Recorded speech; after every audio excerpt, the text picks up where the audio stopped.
Hello and welcome back to week one, part 5 of our lecture series. So thank you for coming back and joining us again. You'll be happy that this is the final lecture in week one series. So we're almost about finished with our lecture work together. And we ended the last lecture by talking about Freud's stages of psychosexual development. We were talking about that fifth stage of psychosexual development, which is entitled the genital stage and typically takes place at the age of 12 on through adulthood.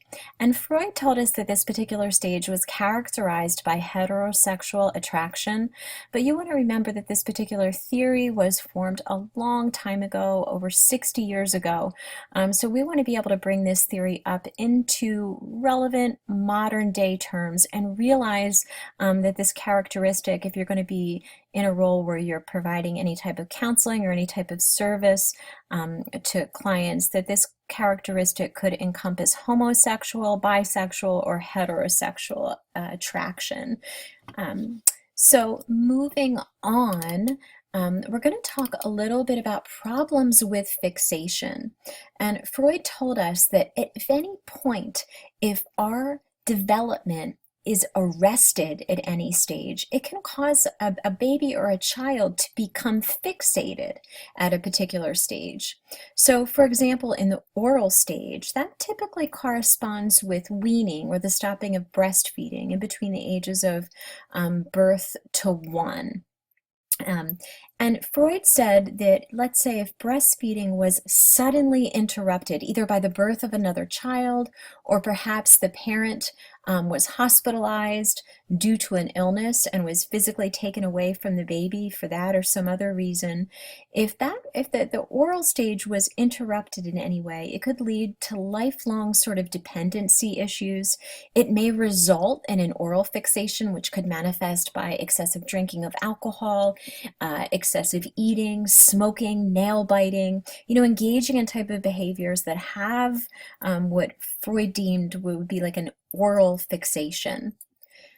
Freud also draws our attention to that anal stage, the stage of toileting, and Freud said that if there was any type of disruption, or if that toileting stage wasn't handled appropriately, it could really affect that child's sense of competency throughout a lifetime. Freud also told us that children who this particular stage maybe wasn't handled well by parents could develop what's known as an anal fixation. So Freud further went on to say that an anal expulsive personality tends to be messy and disorganized, and conversely, an anal retentive personality tends to be really rigid and obsessive. Other problems with fixation that could occur during the phallic stage would be a focus on genitals, would be maybe a problem with gender identity, or maybe someone maybe not feeling secure or confident in their gender. And Freud described this as males. What typically happens during the ages of 3 to about 5 is that males begin to see their father as a rival for their mother's affection. And Freud talks about the Oedipal complex, in which a boy wants to possess his mother and replace the father. And so Freud talks about this process where the boy begins to fear punishment by his father and develops what he calls as castration anxiety. And Freud says that in a healthy family, that these fears do occur, but if the parents are able to sort of help the child negotiate this in a healthy way, the boy will begin to identify with the father and therefore have a vicarious possession of the mother. So, and then when we talk about fixation when it comes to females in this genital stage, Freud hypothesizes that the process is the same as boys, but it's termed the Electra complex in girls. And because girls don't have penises, Freud says that girls experience penis envy rather than castration anxiety, and blame their mother for castration but are powerless against her. So Freud says that sort of like a healthy way to resolve this Electra complex is for girls to identify with the mother because they want to possess their father. Freud also says that the fear of punishment by mothers leads to displacement. And Freud also says that girls never fully resolve their penis envy, so they are always somewhat fixated at this stage. So again, pretty controversial. There are lots of scholars that have come after Freud that have really contested his work and really done some things. So I encourage you to think about your own thoughts in terms of Freud. And moving along in problems with fixation, Freud talks about the latent stage, which occurs between the ages of 6 to 12. During this stage, skill development evolves. The libido is less influential. It's tempered by that ego and superego. And the child's focus is really on things like school and learning, play and friendships. The child is not really focused on sexual matters. They're really focused on developing skill. Freud also goes on to talk about the genital stage between the ages of 12 to 18.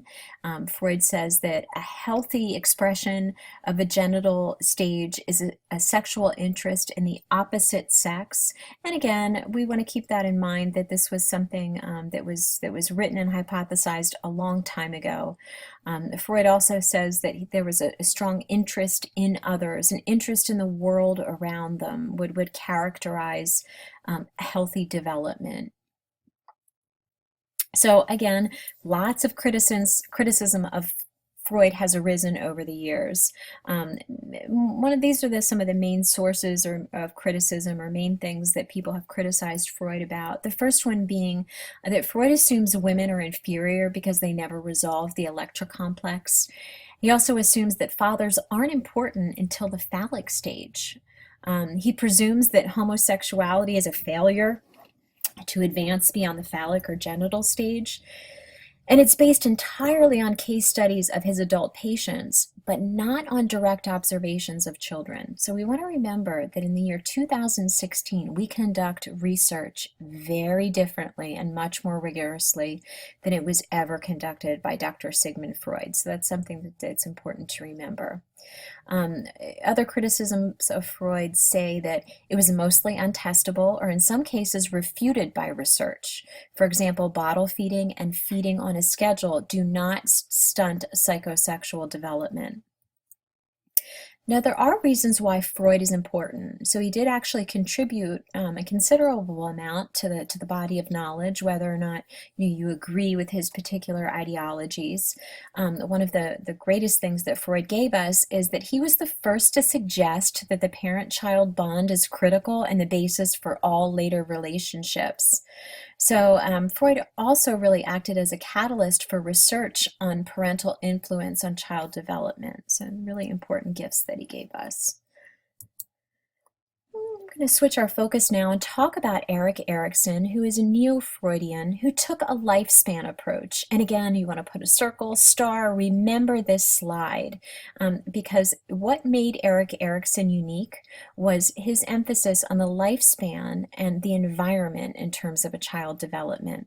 So he really acknowledged the importance of social interaction in human development, and he suggested how the resolution or lack of resolution at every developmental stage may impact individuals. So this right here is Erik Erikson's 8-stage theory of psychosexual development. It begins with trust versus mistrust, then goes on to autonomy versus shame and doubt, initiative versus guilt, industry versus inferiority, identity versus role confusion, intimacy versus isolation, generativity versus stagnation, and ego integrity versus despair. And I personally use Ericksonian theory a lot in my clinical practice as a licensed psychotherapist. I think it acts as a wonderful learning tool to really educate people about what is considered normal development. It's a really nice guidepost. For example, I oftentimes work with families that have teenagers that are really acting out, trying to establish independence by breaking all of the rules. And parents will come to me and say, Eileen, I don't know what happened to my sweet little girl. She used to do everything that I asked of her. She was really responsive, had really great behavior, and now she wants to dye her hair purple and she wants to date people that her father and I do not like or don't agree with. So I'll say to that person, hey, let's look at Eric Erickson. Eric Erickson, what does he tell us about adolescent development? So an important part of my work with that adolescent family, or the parent, the family that was parenting that adolescent, would be educating them that during the time of, 12 to 18 years of age, the developmental crisis that that adolescent is working on is identity versus role confusion. So it would be completely expected that that child would be trying on different types of roles to see what would be a good fit and what wasn't. Who are they and who do they want to be? Those are essential questions that are inherent to that particular life stage. So now as we wind down and get ready to close out our discussion, we're going to shift our focus to social learning theory. And this theory was formulated by Albert Bandura, who is still alive today. He was born in the year 1925. And Dr. Bandura tells us that people learn primarily through observation and modeling.